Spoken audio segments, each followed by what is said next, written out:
All right, I think we're back now. The usual thing here. It's let's see if we can just check the transmission. And if you're with us, can you just give us an indication in the chat? Just confirm that you're receiving us fine.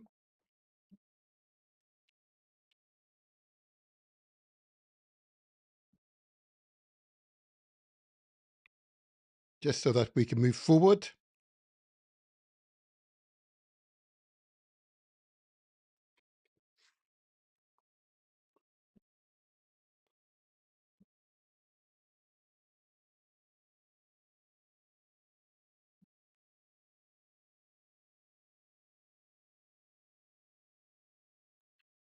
There we go.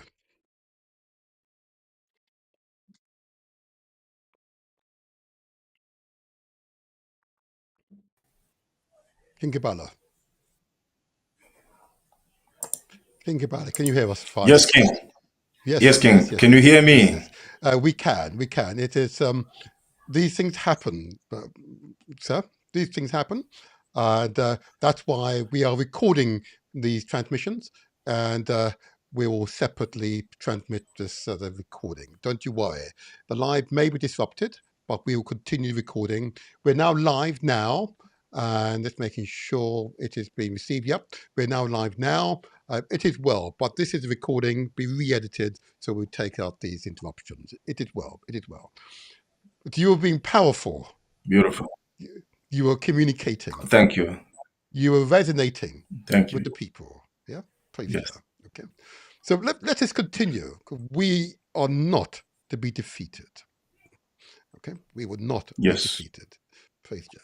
Okay, so the question that I put to you, I'd invite you to describe the state of Pan-Africanism in Africa. Okay, your response to that question, please. Go ahead. Yeah, Yes. great. So as I was saying that there are two problems that we can notice with the state of Pan-Africanism in Africa today. Yes. And as I was explaining, the first problem relating to those who are championing the agenda itself, many of them are not really revolutionaries, but Mm-hmm. they are rather militants or activists. And I've explained the two concepts. Mm-hmm. What does a militant pursue, as well as what does an activist pursues? Both of them, they are pursuing a different, but not related to the change, to the total change of the system. They are not addressing systemic issues. They Yes. are addressing rather peripheral issues such as Yes. improving the condition of life of people. They Mm-hmm. have no problem with the structure of the system or of Mm-hmm. the country. And Mm-hmm. and as I was saying, Africa still is a colonial project. The Yes. countries that we have are colonial projects, are the cages. So there's no way that a true Pan-Africanist will speak about Pan-Africanism, right, which is a total obliteration of colonial system, but at the Yes. same time be patriotic to these the same colonial projects that we are talking about. You know, Yes. uh to be very loyal to his country. I mean, this is a Mm-hmm. reality. We are born in these countries, Yes. but if we Yes. think critically as Pan-Africanists and revolutionaries, the Mm-hmm. first thing that we must begin with Mm-hmm. destroying is the structure of the countries that Europeans have imposed on us, because this, in Yes. reality, they Mm. are colonial enclosures. They don't Yes. help us to grow, they only Indeed. help or facilitate the exploitation of our resources Indeed. and the powerlessness of Africa, because we are disunited, we are broken Yes. into different pieces, Yes. weakened, and then so that we can be properly managed Renewed. and controlled. That's You right. know, That's right. but if we talking about revolution as Pan-Africanist, we should firstly question the nature of these countries, even though the African Union Charter states that these colonial boundaries cannot be changed, cannot be questioned.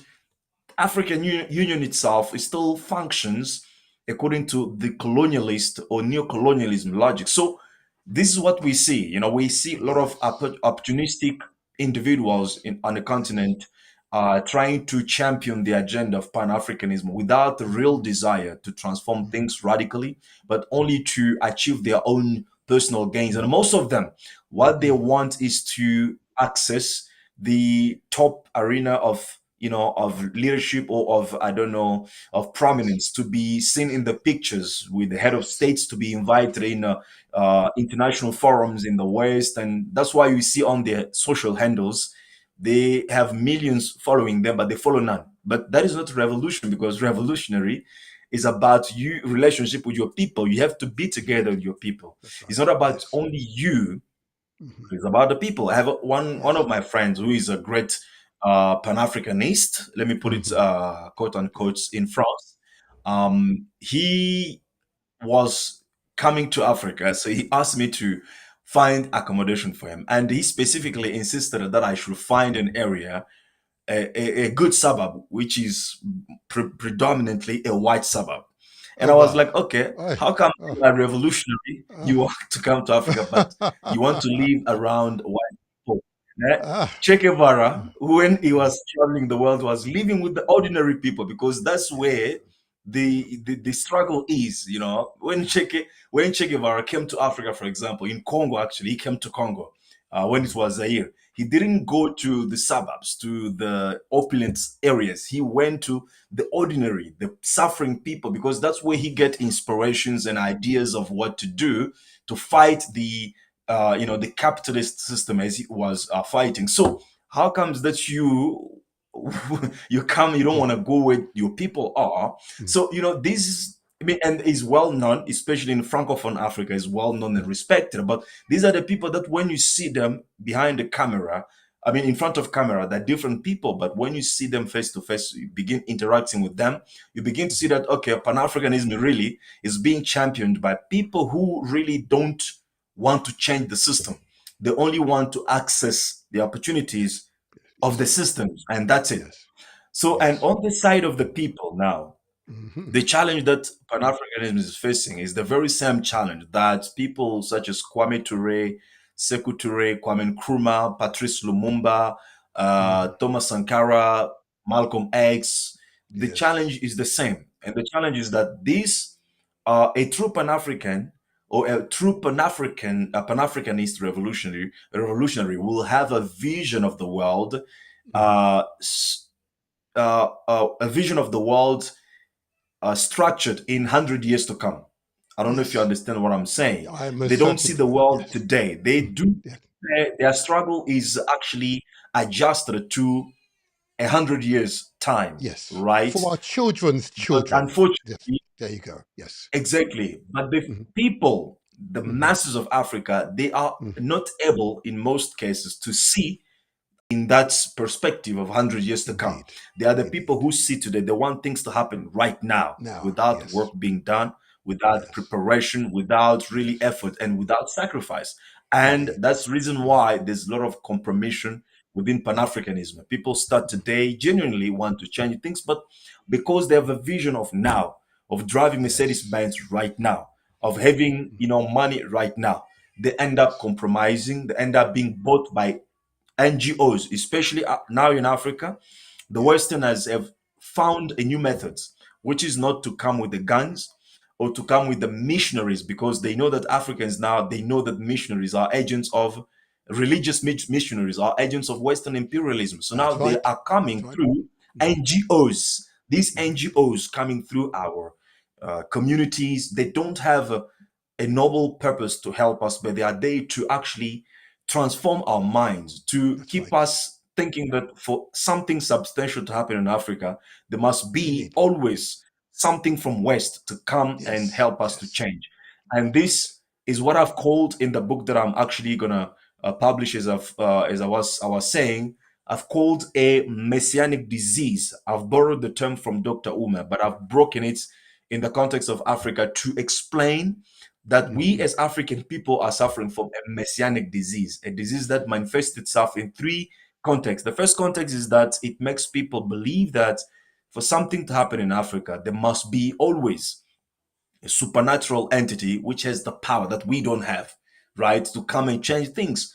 it is not about our willingness, our commitment, and our determination to change things, but it's about an external power or an external individual somewhere who can come and then serve us from and Okay. liberate us from colonialism or neo-colonialism. Right. The Right. second way this disease manifests itself is through the belief that for something to happen in Africa, God or Allah must change things. Therefore, we have to pray. And He is the only one who can change things in Africa. We are incapable of changing it. Mm-hmm.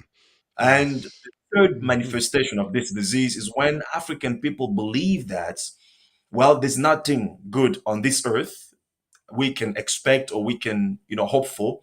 The better life that we can hope for is in heaven or in paradise, right? Yes. So we Yes. just have to Yes. give up everything. We don't have to fight anymore. We don't have to Uh-huh. struggle anymore. We must wait for Jesus to come and then take us to heaven where we have a Yes. good life.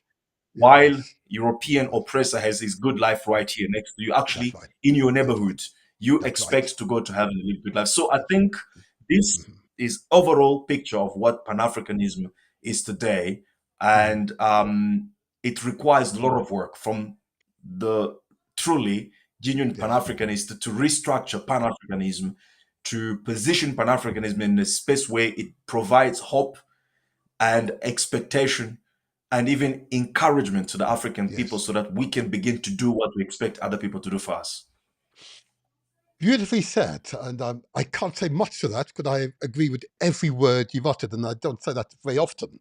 The analysis is spot on. I would ask this question, though, which was a catalyst behind my invitation to you today, and why we might have experienced some interference in our transmission. You're engaging, you're analyzing, and and the analytical part of this interview is actually the dissecting the realities of our current conditions. Okay? So, my question to you is this. In a recent article you wrote entitled Coup in Burkina Faso, where you went on to describe this article, this is Africa should not worship Ibrahim Traore. Now, when I read it, I had reasons to pause. I had reason to pause and to think and consider these words. And I had to think, well, what would the ACUP mean by this? Coup in Burkina Faso, Africa should not worship Ibrahim Traore, the man who has been a symbol for change in Africa. And the perception of African leaders has been a really relatively young, forgive me, the youngest leader in the world, the youngest leader in the world, and has set new milestones for good governance, yeah, of his country. Um, why shouldn't I or the audience worship as an exemplar, Ibrahim Traore? Please share your wisdom with us, King of Kabaya. Yeah, firstly, Mhm. because we technically and realistically, we all are supposed to be Ibrahim Traores. And I think honoring him for the courage is one thing, Yes. but worshiping him, especially in the context of the mindset of today's Africa, as I've just Mm, explained, that mhm. worship is mostly portrays the the attitude of saying that okay, he took our responsibility, then we worship him, we will do what we are all supposed to be doing. So it Okay. means that we look at him, that he will complete the job, he will finish all our problems, and we have nothing to do in that Mhm. process. And Okay. that is dangerous. That's Okay. very Explain dangerous why. because Explain we are why. also Explain why. to be, yeah, yeah. Firstly, because we are supposed to be, all of us, we are supposed to be Ibrahim Traores to do what is being doing. Not just because we are not in power, but at the community levels, we are supposed to do what is busy doing that revolution that is he's busy doing. And also because Ibrahim Traore is Sankara, right? Is Uh-huh. Lumumba, is Mm-hmm. Nkrumah. And Mm-hmm. we are all supposed to be Sankara, Lumumbas, Nkrumas, and all these things. And importantly, this is the point.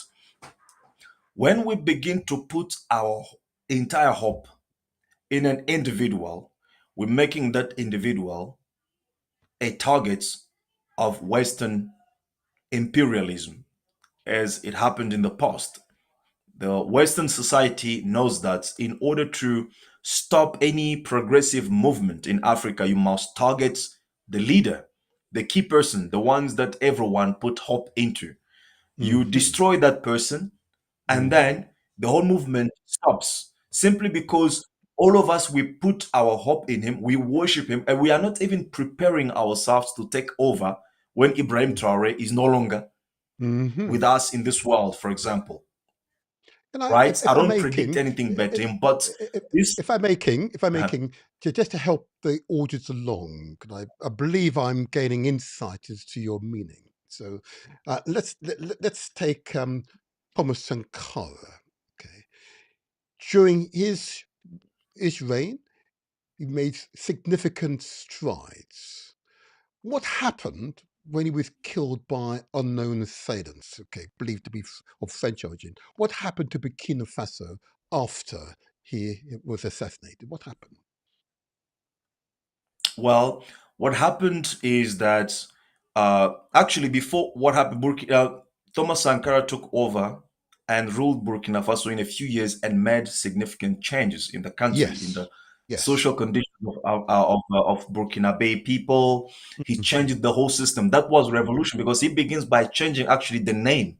It Yes. was it was called Up, what was it again called? I was about to say Upper Volta, Upper Volta. Yeah, No, something no. like that. And then he changed it. Oh, continue. No, it was called I'll fit it in the edited version. Continue, Great. continue.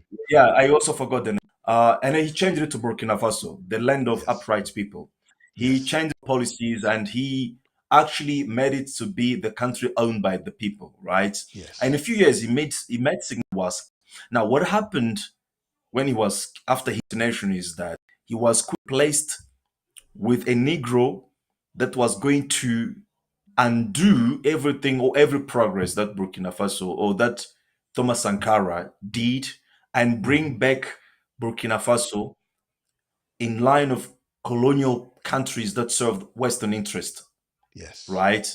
And um, so that what happens, and it's the same thing that happens every time a proper and a true leader is taken out in Africa. When Lumumba Mm-hmm. was taken out, he was replaced with Mobutu, who was a CIA agent in Yes, Africa. When you look yes, what happened to Kwame Nkrumah when he was taken out, he was being replaced with the people who were obedient, right, yes, to the system. So yes. this basically what happened. And even Okay. today, Mhm. though we are worshiping Ibrahim Traore, the question is, are we prepared ourselves to take over? Because that's what I'm saying. Honoring a person for what he's doing and worshiping him, especially in the context of African people, Mhm. unprepared and being unwilling to take their responsibility, but shifting that responsibility on one candidate, believing that that Mhm. is a savior, which brings me Yes, back to the messianic disease that I've just explained. This is yes, because if Ibrahim is taken out today, I don't see yes, anybody in Africa who will replace him and continue the struggle. All of us will be go back to our cages and begin to worship not the hero. In other Mhm. words, we like to worship heroic deeds, which we don't need now in Africa because we have had so many. What we need is a victory. Now, Yes, Ibrahim Traore is doing actually is not even the result. It is just the beginning of a process. So you yes, see already, we are worshiping the beginning of a process without even the work get to the point where it begins to produce results for the continent. Because look at this. As we're speaking right now, when you look at Burkina Faso, the GDP of Burkina Faso and Mhm. the GDP of France Yes, there's a huge gap. France is yes, 150 times bigger than Burkina Faso in Burkina Faso. GDP, which means the Yes. GDP of France is 3 trillion, while the Yes. GDP of Burkina Faso is just 20 billion. So no matter how we worship him, the difference is still there. So France can move into Burkina Faso right now and crush Burkina Faso without any resistance, right? Every year, Burkina Faso, if it grows, because right now it grows at 40%, its Yes. GDP, which is about 1 billion extra on its GDP, but France grows at 1%, which is 30 billion GDP. So the difference is huge. The military budget of Burkina Faso is about 500 million to 700 million, something like that, 700 Mm-hmm. million US dollars. Mm-hmm. The GDP, I mean, the military budget of France is about 50 billion, US Yes. dollars. You see the gap? Yes. It's Yes. very huge. So Yes. there's no need for us to worship uh, Burkina Faso because, as I said, we put him in danger. What we need to do is to all of us become Burkina Faso, to be imitators of Burkina Faso, and to make sure that what is happening in Burkina Faso does not end in Burkina Faso, must start in South Africa, must Mm-hmm. start in Ghana, must start in Mm-hmm. Kenya, must start in Nigeria, and must Yes. eventually bring these little countries, these little economies, and these little military badges together to then create one big military budget capable of defending the whole continent against Mm-hmm. French, American, British, whatever hegemony on the Mm-hmm. continent. So Yes. this is what we want because, and sometimes as well, worshiping one man can make him feel like he has accomplished, Indeed. Indeed. he Mm-hmm. has fulfilled the agenda, Mm-hmm. while the Mm-hmm. agenda only began because now there are only three countries: Mali, Burkina Faso, and Niger, and That's right. they are To still come yet together. to even consolidate, That's right. effectively Mm-hmm. to build that embryo of Pan-Africanism that we want. They are still having individual armies. We want them to, to destroy those individuals and to create one army of Mm-hmm. those three countries and begin then to aid more countries. So the Mm-hmm. journey is still long. The work is Yes. still huge to do, but we Mm-hmm. honor Burkina Faso. Personally, ACP honors. We wrote a letter that we sent to them. Mm-hmm. We honor Burkina Okay. Faso. We Mm-hmm. honor Assimi Goïta in Mali. We honor General uh, Chani in Yeah, Chani. Niger Yeah. for the Yes. courage because they stood out. Out of the 54 African leaders, these are the three people who decided to say, hell no with France Mm-hmm. imperialism. We cannot That's right. continue to serve French interests at the expense of our people. And we honor that and Yes. we actually encourage that. We stand by them, we support them. But in no case should we forget about our own responsibility in the Responsibility. struggle and think that these Okay. three individuals Mm-hmm. are the fulfillment of Pan-Africanism. No, no, it's going to be defeated. And when they're defeated, we go back to the square one again. And unfortunately, that has been the case in the Okay. past. So we need to shift our thinking, and that was the purpose of that video. It was not a I critic understand. against Okay. No, it's Ibrahim; okay. It's it was okay. a critic against us. It is well. It is well. And thank you for that clarification. I think that was quite clear. I want to probe it a little bit. Just for me to probe what you say. Um, you, you've very correctly analysed the distinction between the activists, yeah, and the revolutionary. Okay, I get that, and that was a very clear distinction. Okay, and the those who are supposedly um, operating in a way that is supposed to promote our interests, if they're not revolutionary thinking, wanting total change of the current framework that we operate within, then it's impossible for us to make progress. And you are right.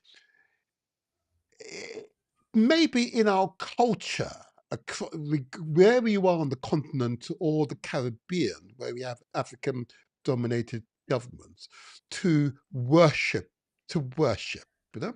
Often we say that we are spiritual, and indeed we then rally and use our spiritualism around the religion. Therefore, Christendom and Islam are prominent in that, of course, and that requires us to worship a person, an idol, as it were.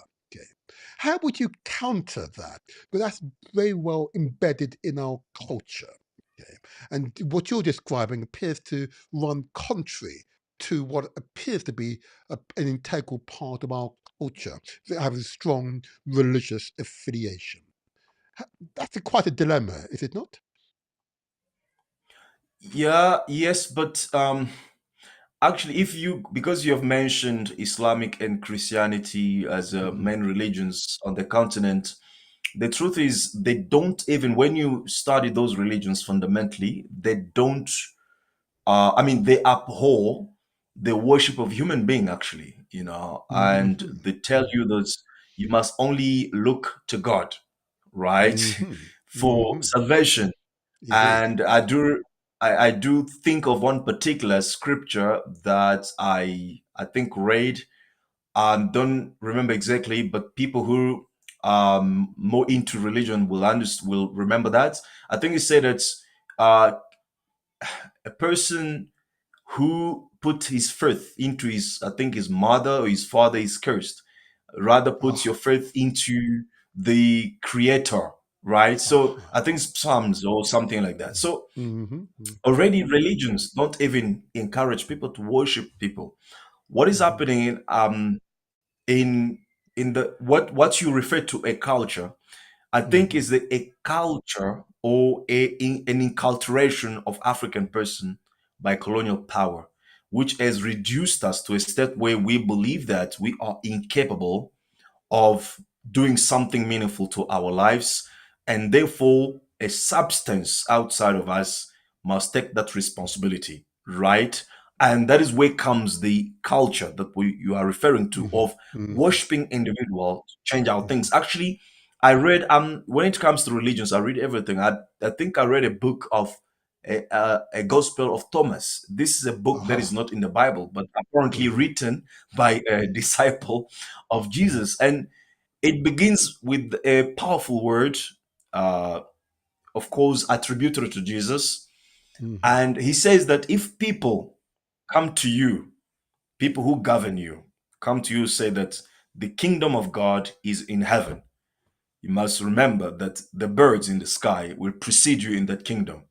If they come to you and say to you that the kingdom of God is in water, then the fish in mhm, the water will precede you in that kingdom. mhm. Rather, believe that you must believe and understand that the kingdom is inside of you and Yes. outside of you, in which is inside other people that are surrounding you. So Mhm, this is to say that we as ordinary people, mhm. not known, not popular, we may think lightly about ourselves, but the truth is that we have the power to change our reality if Please we do. know Rastafari. how to Yes. use the Yes. power that is within us, right? Mhm, mhm, And look, let me say this again. You mhm, see, the history in the context that it has been written by Western mindset, mhm, Western intellectualism, is a mhm. history that worships individuals, individual heroes. Is a Yes. history that projects individuals above the collective. Yes. Let's say, for Yes. example, when you talk about Rosa Parks, when you talk Mhm, about Martin Luther King, the mhm, Western man, according to the worldview of the Western man, that history is a history of Martin Luther King was a great man. He did mhm, this and did that. Rosa Parks, mhm. she boycotted, uh, the bus policy in the U.S. and That's stuff like right. that. But That's right. that history does not talk about the organization that was behind Right. Rosa Parks. Rosa Parks did just Aha. emerge out of blue. She was That's right. prepared, Yes. within a community organization of a struggle Yes. and activism. Yes. She was even Yes. chosen to do Yes. what she did, right? Yes. She didn't emerge. Yes. So, but when you write about that event in the Western man's worldview, you only speak about individual Rosa Parks and you Yes. negate the whole community Yeah. that prepared Yeah. her to do that action. When you talk Absolutely. about Martin Luther King, he Mhm. went to speak on events that were prepared and planned by people.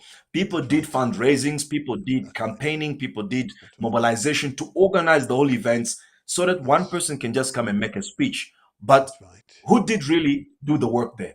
Are the people or are just one individual who came and make a speech? And it is That's the right. same thing today. You talk about Elon Musk, he's a Hmm. billionaire, is this and that. But does Musk even knows how to code Yes. his tools, That- how to yes. design all these things? There are all battalion of people behind Yes. him doing the coding, the designing, the manufacturing. But the history worships only one single person. 20 Mm. years later, when white men or when the Western man speaks about the past, they will say that there was a man called Elon Musk, but they Mhm. don't speak about the whole brigades of people behind him. Bill Yes. Gates, the same thing. So I these see. Yes. people or these individuals are actually manufactured by the battalions of people who are behind the screen, writing codes, designing the laptops, designing the spacecrafts or the space shafts and all these things. People whose Yes. name will never going to be mentioned in the history. Unfortunately, that is the Mm. Western man's perspective. But as a Mm. revolutionary, must understand the importance of people. So if we Mhm. have to only worship individuals, we are even actually undermining our own role and responsibility in the Mhm. revolution that Africa Mhm. has to go through for the change. So, in nutshell, I want to say that Africa will never change without the commitment, involvement of all the ordinary citizens, because the change that we want in Africa is a change that is actually coming from the bottom up, a change that Yes. is rooted in Grassroots. the community. Yes. You know, it's not the change of Grassroots. leaders. You can Mhm. change as many leaders as you want at the country. Yes. In most Yes. cases, we will get the same results that we have today in Congo, in Nigeria, in South Yes. Africa. And there are only exceptions, such as Burkina Faso, Mali, where Yes. we see these leaders really beginning to work for their people. And Yes. for us to make sure that these exceptions become the reality of Africa, we don't need to sideline ourselves and worship these three individuals, but we need to support them, to work with them, and to make sure that we have more Ibrahim Traores all over the continent. Every young person must be thinking, must be reasoning, and must be prepared to do what Ibrahim Traore is doing. That's how we can worship him truly, instead of sitting aside, doing nothing, and believing that Ibrahim Traore is going to free the whole Africa. That is impossible. We all have to Okay. free Okay. ourselves. I think it's much clearer now, and it is. An analysis I cannot argue with, but it is an analysis I arrived at some years ago. You are the change makers, but it requires an Yes. alternate mindset, and it can be unnerving if you had an entire lifetime of hero worshipping, be Allah or Jesus Christ, or it be Martin Yeah. Luther King or others, or whether it be Thomas Sankara, Gaddafi, Patrice Lumumba, Moshe Michel, yeah. I cite those in my intro video deliberately because upon the assassination of each of those persons, the revolution that was taking place, the movement that was taking place, was halted. Yeah.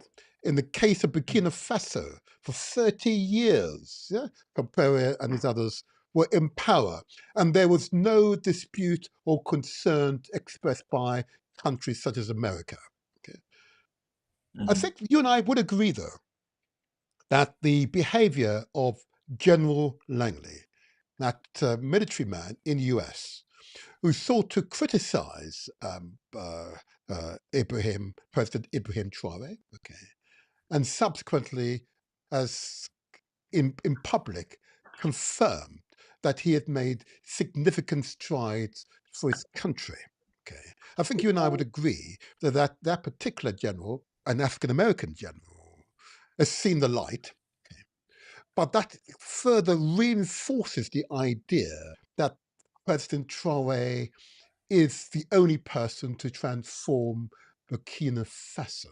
Okay, now so I go back to this and speaking in parallel with the religious idealization of individuals, whether it be Allah or Jesus Christ, okay, as being pretty well embedded in amongst our peoples. It's a form of hypnotism. I refer to it as being mechanical hypnotism.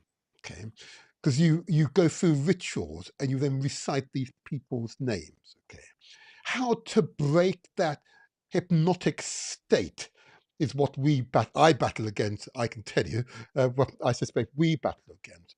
What would be your recommendation to rid ourselves of that hypnotic state where we are worshipping individuals and therefore neglecting our own abilities as a human being?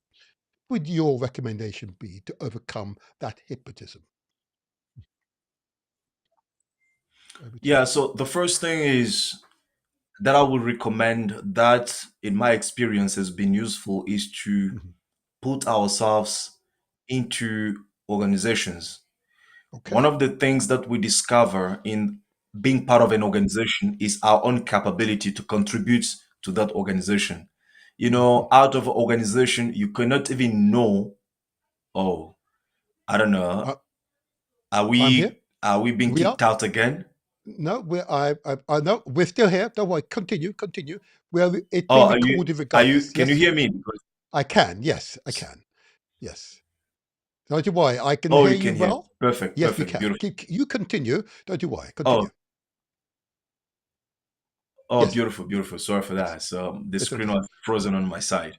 Now, I'm It's okay. saying that being outside of any organization, you cannot realize or discover what you Mhm. have, because a human being only discovers himself in Mhm. front of challenge. And Yes. we become across challenges when we are part of a community organized, working for an objective, because that's where we share Mhm. tasks and we tackle those tasks and we improve ourselves. We discover the ability that we have to solving Mhm. problems. Mhm. So many people who worship individuals are people who have never been part of a structured organizations where they have been given responsibility of solving particular problems, especially when it comes to social realities. Yes. And so I think that that can help a lot. That can help a lot Yes. of people Yes. to find their essence of life, to find Uh-huh. their purpose in life, and to even Yes. realize the power within them as they are part of other group tackling some Mhm. difficult issues that we have in our communities and Mhm. solving them together, and the confidence Yes. begins to rise. At some Rise. point you will realize that, look, it's not about one person, it's about the Mhm. collective, because that is Mhm. even how the human civilization started. The civilization Yes. that we have today, we Yes. couldn't make it if it wasn't about people coming together and do things together in a more Absolutely. effective way, you know. So that's my first advice, is to have people being part of organizations. If you are Organization. not Yes. in, if you are not part of any organization, if there's none around you, you can initiate one or you can Yes. find one that is really Yes. speaking truly to the Yes. interest of your people, and then be Yes. part of it, not just about symbolic, but be really part of it. Ask what you can contribute Yes. effectively with, and do that. And with time, you'll begin to realize that, okay, you know, really, ordinary people can achieve extraordinary things when they come Absolutely. together, unite, Absolutely. agree with it. Yeah. Absolutely. Well said. Well said. Join organization. And to be clear, when you say organization, you don't mean joining a church or joining a religious organization. So we're clear. Okay. We're In clear church, about that. no, churches, let me emphasize that. Mostly, I think Yeah, churches are organizations of alienation. When you go to indeed. church, you go to sit down. Church and the university is almost the same thing, especially. You go there to sit Hmm. down to be taught Yeah. what to think, how to Hmm. think, and how to be a good person. There's no Hmm. a contribution from your side. There's no feedback. It's one way, feed. The same thing with the school, with the Hmm. universities, our traditional education. Hmm. And that's Hmm. why I think Paulo Freire, a Brazilian thinker, Yes. wrote a Yes. book where he described the education that we have as a banking system of education, whereby People come with the deposits and put in you without even Mm-hmm. assessing your mind, your That's right. capabilities, and your skills. Right. They just decide, okay, you need to know about this, and they come and deposit in you. It's a banking style of education, which is not working. It's making you a passive, because Yes. educating you should be about stimulating your creative thinking to Absolutely. engage in difficult Yes. things so that you can solve them. So that means Yes. you should be actually more active than the teacher. But the Yes. educations makes Passive. student a passive and the teachers Yes. active. So I think I don't mean religious organizations, but I mean social. That's why I emphasize an organization that is socially engaged in solving the problems. And you need to take part. You are not just there to be a number, but you got to be there to effectively function within that organization in order to solve social problems. Well said. Well said. And I mentioned church. I could easily mention the mosque. I could easily mention the temple as well. Yeah, just so let's Yes, keep it all equal across the board. So we're very yes. clear. These are social organisations with a clear intent to empower the members, the individuals, so that collectively we can work to a common aim and common purpose that improves your personal, family, and community and society's conditions. Very clear words, very, very clear words, and get no argument from me on this one.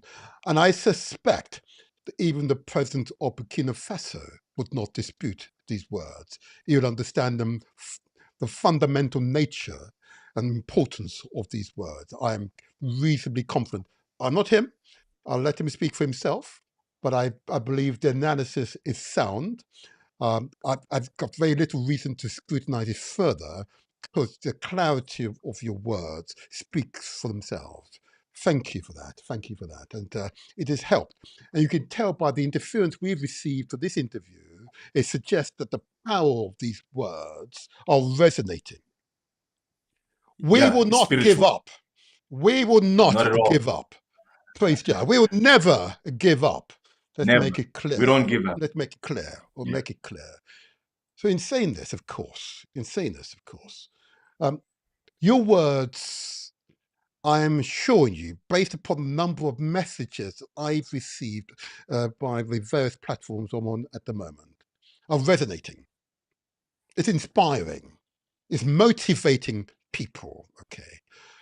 They want to contact you, my king, Kabbalah. They want to contact you, reach out to you. They want to link with you. Yep, they want to link. This is what happens, I find, Those who feel that they don't have that much energy want to touch and be in the company of those who they perceive to have energy, so they can find that strength in them to grow further. Okay. How can the audience contact you? What's the best method for them to contact you if they wish? Well, I'll give two. One is my personal website. Mhm. The email is talk to me at kabbalahjohn.co.za. Just like that, talk to me at kabbalahjohn.co.za. That will be email address. And my website is kabbalahjohn.co.za. So the second means of contacting me as well is through the ACUP. That is going to be unity at africanacup .org. That's one word, unity at africanacup.org. And the website Excellent. is Yes. africanacup.org. Well said. And just for those of you who are watching this live transmission, this will be re-edited and the information provided will be on the screen. So you'll see it on the screen or as well as in the commentary. And the re-edited version, as you can see, we'll need to re-edit, will be available within the next 24, 48 hours. So watch us. So distribute the links of the re-edited version. It will be jam-packed full of information. The references provided here by King Kabbalah and ourselves as part of this ongoing dialogue. Okay. King Kabbalah, this has been Yes, King. truly, truly an inspirational dialogue. Okay. It is no doubt it has resonated. Yep. Our ancestors are watching. Okay? There is no turning back. There's no flinching. Yeah. There is no hesitation. Forward march. Yeah. I hear you. We hear you. We hear you. We're not celebrating you. We're celebrating what you represent and what we must become. Faith Jar. True. Yeah. Yeah. And furthermore, I know often, last year I had predominantly women on my podcast. This year, thus far, it's been predominantly men. Okay, I want to make it clear to our women, yeah, that you are an integral part of the process. We men cannot do this without you. I'm going to say it again. I'm going to emphasize it. We cannot do this without you. But there's no purpose to do it if you're not with us and we're not with you. I want to emphasize to our women and girls who are watching, you are an integral part of the revolution, of the mind and soul and spirit. And if in doubt, I say again, ask questions of those you most respect, those whose wisdom you hold dear. I'm reasonably confident that such a person, they care about you, will provide the wisdom and guidance that you need. Yeah? Men and women must work there. African men, African women must work together. Only together are we strength. Unity is strength. King's abundant. And that close, but what will be your words to the people?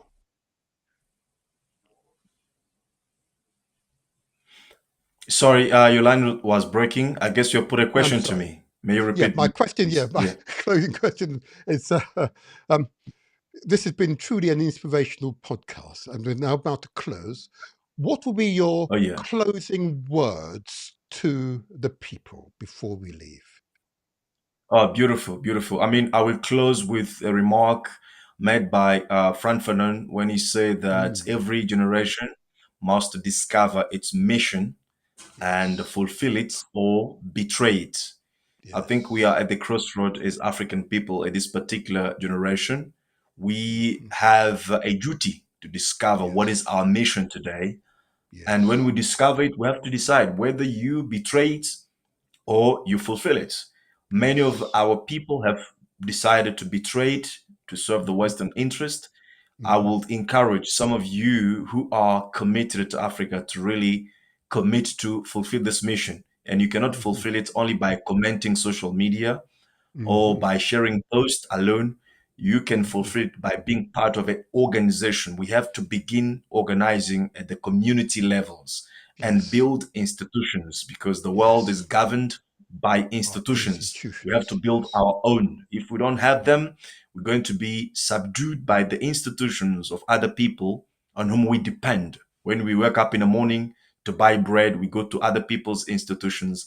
When we want to send our kid to school, we send them to other people's institutions, and we cannot Yes, expect better results out of that except subordination, loyalty to them, and also obedience. So it is time, which I call revolutionary time, and I encourage every African person to take part, to be part of any organization that is really working for its people and to contribute to make sure that before we are taken away from this earth, we leave mm-hmm. a better place, a better structure for our children.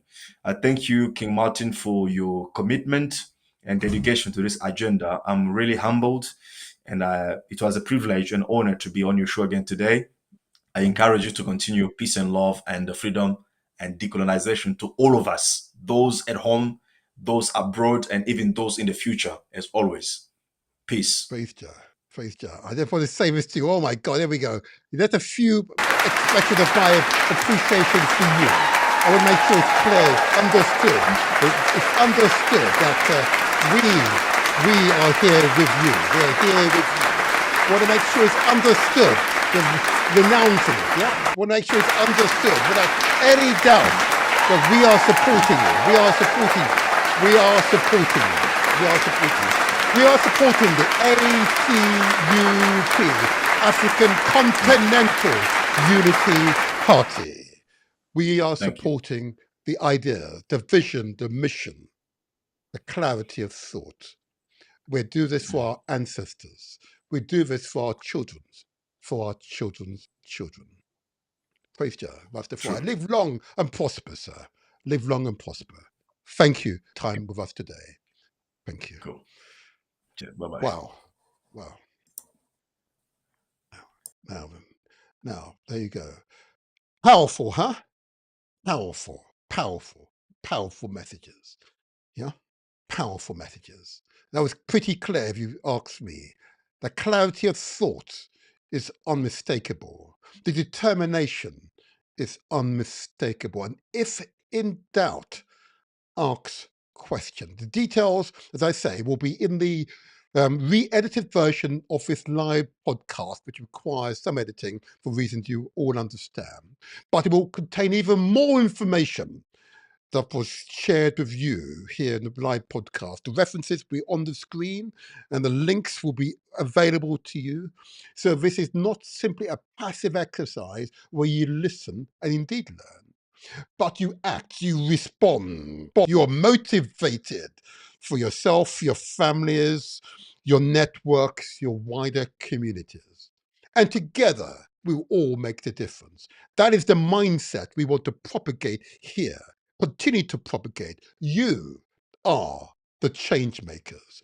I say again, you are the change makers. The African Continental Unity Party has spoken. Do not worship idols. Do not worship individuals. We take responsibility for the vision, for the mission. And in taking responsibility for the vision, for the mission, if our leaders are no longer with us, we have the ability to continue the vision, continue the mission. And in doing so, we honor our ancestors. In doing so, we create an environment in which our children, indeed, our children will reap the rewards. I cannot ask for a better outcome. So we plan, we build for them now. We plan and build for them now. And in doing so, we improve our collective lives. But we provide a foundation for their improvement in their future lives. So this has been quite an emotional, I may say so, experience. It's always good being amongst like-minded people. And to honour people of Faso and Captain President is excellent. Abraham Saleh. Honour and respect to you. Honour and respect to you. But I know you would understand his vision, his mission, whether it's there or not, is the foundation of why the land of the upright men, the straight people, will lead the way for Africa, alongside Mali, Nigeria, with Ethiopia holding the baton. Ethiopia holding the baton. Oh yeah. If in doubt, ask questions. Very when I release the recorded version, the edited version of this live transmission, jam-packed full of information, spread it amongst your networks. And if you haven't subscribed, I urge you, subscribe, or give us a thumbs up, or leave a comment, and that will tell the YouTube algorithm that this was a worthwhile podcast to listen. You gain something from it. Yeah? And therefore, will spread the word, the machine, spread the word amongst the billion or so subscribers to YouTube. Help us to do so. Help us to do so. So if in doubt, ask questions. So I'm now going to conclude by playing the intro video. I want you to stay and watch the intro video because it's an important analysis of Pan-Africanism and why this individual resonated with the African Continental Unity Party, the power of grassroots movements. In unity is strength. Youth. Grassroots movement in Gabon, Tanzania, Ethiopia, Uganda, DRC, Côte d'Ivoire, Namibia, Guinea,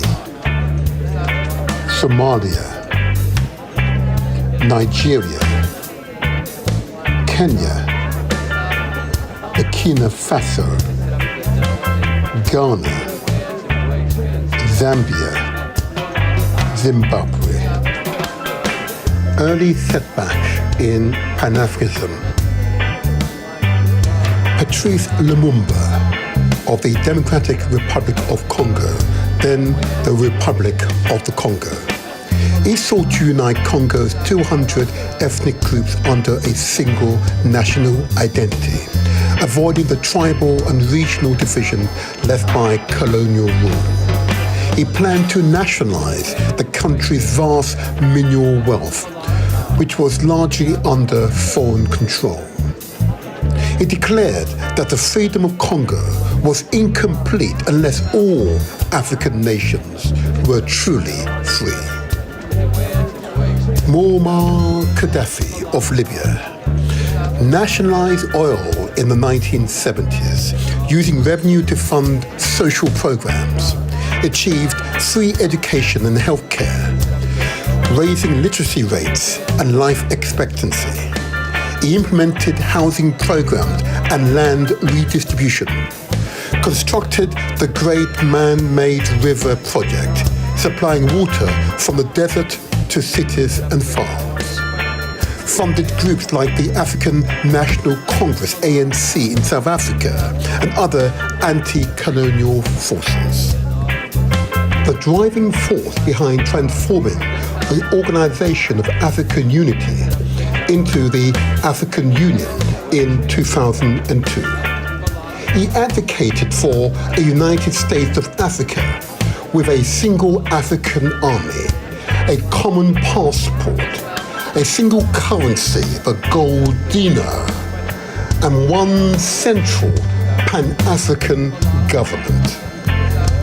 He bankrolled many African Union activities and meetings, pushed for the creation of African institutions like the African Monetary Fund, the African Investment Bank, the African Central Bank, funded cultural and religious projects aimed at uniting African spiritually and historically, African identity and pride, challenging Western narratives. Praise Jah, Rastafari. Samoa Michel of Mozambique. He abolished colonial institutions, expelled Portuguese settlers, and nationalized key sectors of the economy. He nationalized land, industries, and banks, aiming to build a classless society based on collective ownership.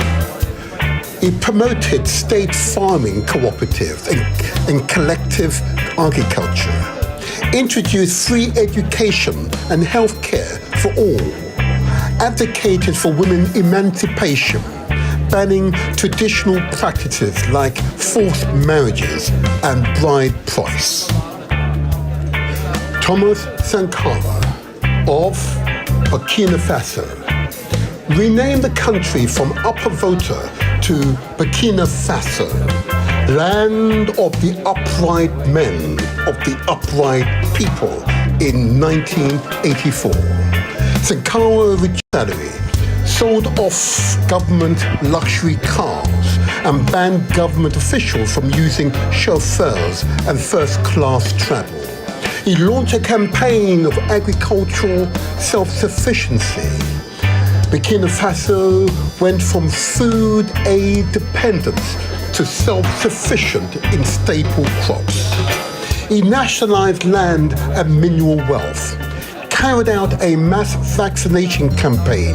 He vaccinated 2.5 million children against diseases like measles and meningitis, in a few weeks, amongst many of his grand achievements. Praise Jah, Rastafari. Patrice Lumumba, Muammar Gaddafi, Mohamed Michel, Thomas Sankara. All four leaders opposed imperialism and neo-colonialism. They advocated for self-reliance, social justice, and African unity. Each of them either died violently or under suspicious circumstances. Their ideas and leadership continues to inspire Pan-Africanist movements and progressive thinkers today and also into the future. Rastafari. African Continental Unity Party. It says, Africa must stop worshipping President Ibrahim Traoré. In this revolutionary analysis, the ACUP proudly expresses its official support for the people of Burkina Faso and their leader, President Ibrahim Traoré. They also say, we urge all free-thinking Africans to stand in solidarity with Burkina Faso and actively join the wave of revolution sweeping across the African continent. Furthermore, they called upon the leaders of Burkina Faso, Mali, and Niger, their leaders to accelerate the integration of their nations and create a pathway for a broader African unity. Praise Jah, Rastafari.